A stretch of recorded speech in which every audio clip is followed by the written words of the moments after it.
அனைவருக்கும் வணக்கம். என்னது அண்ணன் அண்ணாமலை வந்து தேர்தல் பொறுப்பாளர் பதவியில் வந்து விலகிட்டாப்லையா? என்ன காரணமாக இருக்கும்?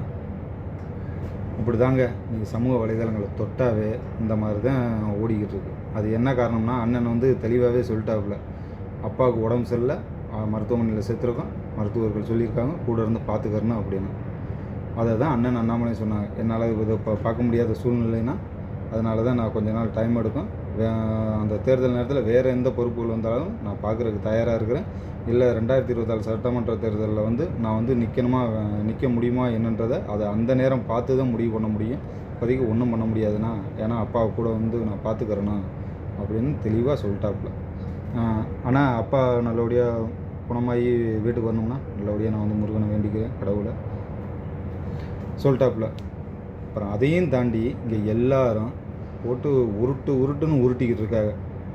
அவர் முன்னாள் மாநில தலைவராக இருந்தார், அண்ணன் நயினார் நாகேந்திரனுக்கும் இவருக்கும் பிடிக்கலை, அவர் முன்னாள் மாநில தலைவராக இருந்தார், இவருக்கு வந்து நிறையா தொகுதி பிரச்சாரம் பண்ணணும்னு நினச்சிக்கிட்டு இருந்தார், அதை வந்து கட்சியில் வந்து கொடுக்கல, அதனால தான் அவர் விலகிட்டார் அப்படின்லாம் பேசிக்கிறாங்க. அப்படி விலகிறதா இருந்தால் அவர் முன்னாடியே சொல்லியிருக்கலாமே, இல்லை நான் பார்க்கல அப்படின்னு சொல்லியிருப்பாப்லே. ஏன்னா கட்சியில் மூத்த நிர்வாகிகள் நிறைய பேர் இருக்காங்க, எல்லாருக்குமே தொகுதிகள் கொடுக்கணும், போய் பிரச்சாரம் பண்ணுங்க அப்படின்னு.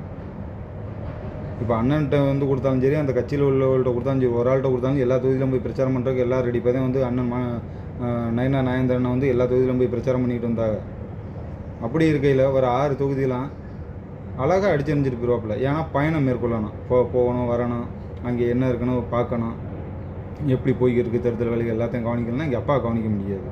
அதை தான் சொல்லிட்டாப்புல, இந்த மாதிரி பிரச்சனை. சரி, அதை பார்த்தா இன்றைக்கி வந்து ஒரு பேசும் பொருளாக அவரை போய் கண்டமணிக்கு எழுதிக்கிட்டு மன உளைச்சலுக்கு ஆளாயிட்டாரு, அவருக்கு பிடிக்கலை, கட்சியில் இருக்க பிடிக்கலை, அப்படி இப்படின்னு எழுதலாமா? இன்றைக்கி அண்ணன் அண்ணாமலையை தான் சரி பிடிக்கலை, சரி ரைட்டு, அப்புறம் பிடிக்கலைன்னா அதோட விட வேண்டியானே. இன்றைக்கி அப்புறம் வாயை திறந்தாவே அதான் இன்றைக்கி பேசும் பொருளாக இருக்குது. பேசுனா பேசணுங்கிறிய, பேசலைன்னா பேசலைங்கிறிய. அப்புறம் அவர் என்ன தான் பண்ணுவாப்புல, ஆனால் அதையும் அவர் சமாளித்தானே வர்றாப்புல. நீங்கள் என்ன வேணாலும் போட்டுக்கிறங்க, அதை பற்றி கலங்க போகிற ஆள் நான் இல்லை அப்படின்னு. இப்போ இந்த பொறுப்பு இல்லைன்னா அவன் முக்கியமாக அவர் பதவியிலையும் இல்லை, அதனால தான் அவர் இந்த மன உளைச்சலில் இருக்கார். அப்போ இது பதவி தானே, தேர்தல் பொறுப்பாளர் அதுவும் பதவி தானே, அதுவும் பதவி தான், இதுவும் பதவி தான்.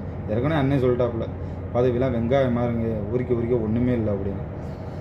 இந்த தேர்தல் பொறுப்புலேருந்து இல்லைன்னா அவர் அப்பா வந்து நல்லபடியாக குணமாகி வீட்டுக்கு வந்துட்டாப்புலன்னா அடுத்து என்ன தேர்தலுக்கு ஏதோ அந்த வேலையை அவர் பார்க்க போகிறாப்புல. கண்டிப்பாக வந்து மக்களோட மக்களாக தேர்தல் பிரச்சாரம் கண்டிப்பாக பண்ணுவார் பாருங்கள். அப்பாவுக்கும் உடம்பு நல்லபடியாக இருக்கும். நன்றி, வணக்கம்.